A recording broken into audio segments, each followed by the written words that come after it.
April the 26th, 2013.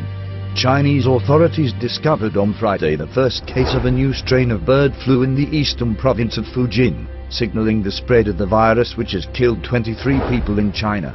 H7N9, one of the most lethal, and said it is more easily transmitted than an earlier strain that has killed hundreds around the world since 2003. Chinese scientists confirmed on Thursday that chickens had transmitted the flu to humans.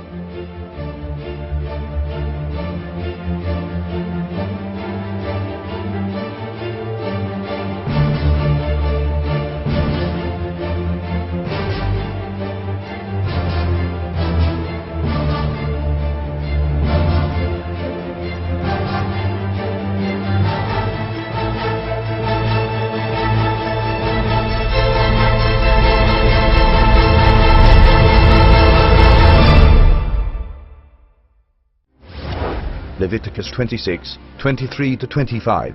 And if ye will not be reformed by me by these things, but will walk contrary unto me, then will I also walk contrary unto you, and will punish you yet 7 times for your sins. And I will bring a sword upon you that shall avenge the quarrel of my covenant, and when ye are gathered together within your cities, I will send the pestilence among you. Deuteronomy 28, 20-21. Because of the wickedness of thy doings, whereby thou hast forsaken me, the Lord shall make the pestilence cleave unto thee, until he have consumed thee.